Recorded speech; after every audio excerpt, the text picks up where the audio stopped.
ଉପରେ ବସଇତ କ୍ଷଣ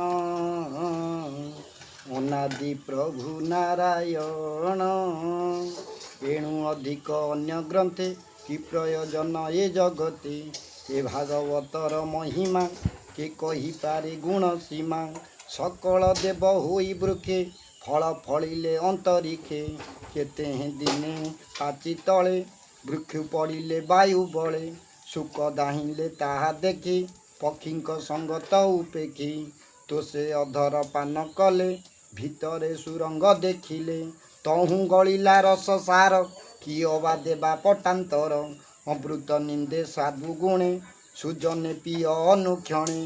ଆନନ୍ଦେ କର ସୁଧା ପାନ ଯେଣୁ ପାଇବ ଦିବ୍ୟ ଜ୍ଞାନ।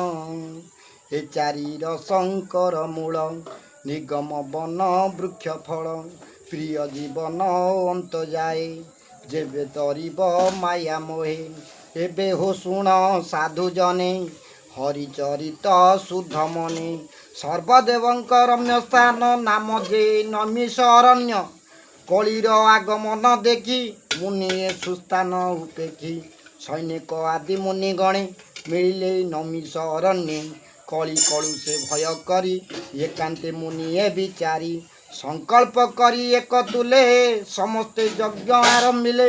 ଜାଣନ୍ତି ଶୁଭେ ସର୍ବଦୀକ୍ଷା ସ୍ୱର୍ଗ ବର୍ଗ କଲେ ଇଚ୍ଛା। ସକଳ ମିଳି ପ୍ରାତ୍ୟ କାଳେ କର୍ମ ସାଧିଲେ ଜ୍ଞାନ ବଳେ।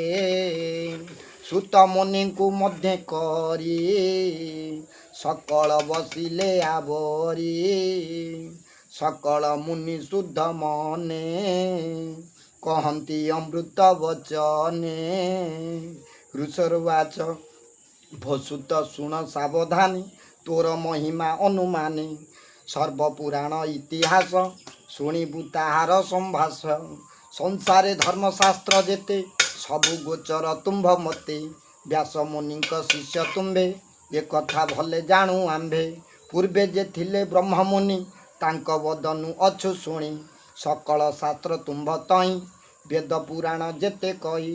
ବ୍ୟାସଙ୍କ ଅନୁଗ୍ରହ ଘେନି ସକଳ ଶାସ୍ତ୍ରେ ତୁମ୍ଭେ ଜ୍ଞାନୀ। ଦଇବେ ଅଛି ଏହି ମତି ଯେ ଶିଷ୍ୟ ଗୁରୁରେ ଭକତି।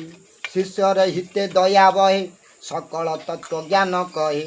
ଏଣୁ ବ୍ୟାସଙ୍କ ଶିକ୍ଷା ଯେତେ ପ୍ରକାଶ ଆରମ୍ଭ ଅଗ୍ରତେ। ନିଶ୍ଚୟ ଏକାନ୍ତ ଶ୍ରେୟ ଯେତେ ଏ ଜୀବ ତରିବ ଯେ ମନ୍ତେ। ଯେଣୁ ତୁଟଇ ବିଷ୍ଣୁ ମାୟା କହ ଆମ୍ଭର ଯେତେ ଦୟା।